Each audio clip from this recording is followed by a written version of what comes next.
अस्सलाम वालेकुम नाज़रीन, मैं डॉक्टर मोहम्मद अली थल्लो, सदर सिंध डॉक्टर्स इत्तेहाद। आज कोरोना के हवाले से जो हुकूमत की तरफ से लॉकडाउन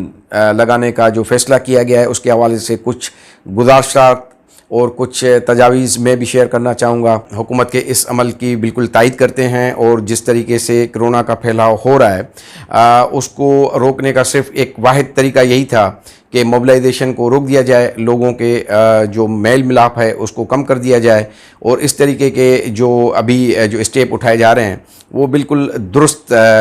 स्टेप्स हैं और ये बहुत ज़रूरी थे। लेकिन हमें ये देखना पड़ेगा कि जो ये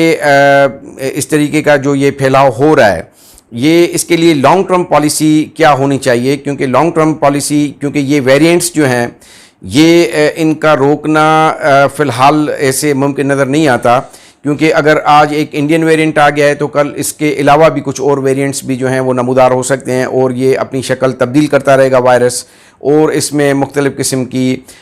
जो फैलाव है वो होने के इम्कानात हैं।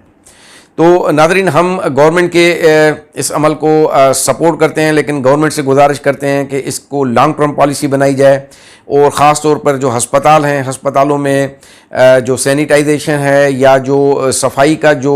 अमल है वो बिल्कुल नज़र नहीं आ रहा, और वहाँ मरीज़ों की तादाद इतनी बढ़ चुकी है कि उनके साथ जो आते हैं लोग वो भी इस मर्ज़ में मुब्तला हो जाते हैं, बल्कि वो हस्पतालों से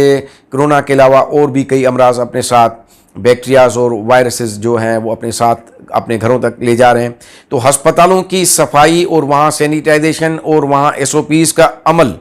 ये सबसे बड़ा एक काम है जिसको हुकूमत को मॉनिटर करना पड़ेगा, पब्लिक प्लेसेस पे करना पड़ेगा। इस हवाले से मैं आपको ये भी आगाही देना चाहूँगा कि इस कोरोना के जो इन्फेक्शन है इससे सबसे ज़्यादा मुतासर होने वाला जो तबका है वो डॉक्टर्स कम्युनिटी है, और जो पैरामेडिक्स हैं, जो तिबी अमला है, वो बार बार इसमें जो है वो इन्फेक्टेड हो रहा है। लेकिन एक बात ये ऑब्जर्वेशन में आई है कि वैक्सीन लगाने से पहले जो कोरोना की जो तकलीफ़ हमने महसूस की बीइंग अ पेशेंट, और कोरोना की वैक्सीन के बाद उसमें हमें बहुत ज़्यादा एक कमी दिखाई गई उसके सिम्टम्स में, और उसकी जो बॉडी पेन था, जो उसकी कमज़ोरी बाद में होती थी, या उसमें जो बुखार की नौयत थी, उसमें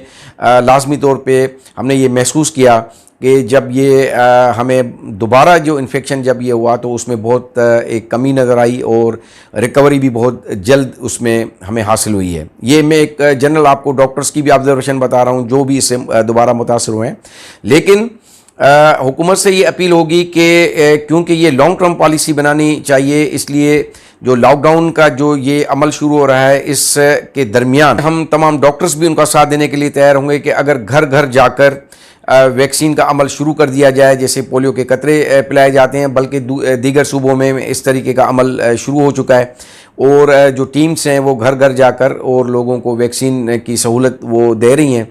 एक ये स्टेप बहुत होना लाजमी है। मास्क के अलावा ये भी बहुत ज़रूरी है कि जो मॉल्स में थर्मल गन के ज़रिए जो चेक किया जा रहा है उसमें कोई भी कोविड का जो पेशेंट है वो आराम से जो है वो क्रॉस कर सकता है। लाजमी नहीं है कि जो कोविड का पेशेंट हो उसको जो अलामात हैं, जो बुखार हो वो सब ज़ाहिर हों, या अलामात ज़ाहिर भी हों तो वो कोई एक पैरासीटामोल की गोली खा के भी अपनी इस अलामात को ख़त्म कर सकता है टेम्परेरी तौर पे, और वो इस तरीके के मॉल्स में और लोगों के साथ मिलजुल के वो अपने काम कर रहा होता है, जिसकी वजह से ये इन्फेक्शन फैलता जा रहा है। तो इस हवाले से सबसे पहले तो ये ज़रूरी है कि मॉल में अंदर जाने से पहले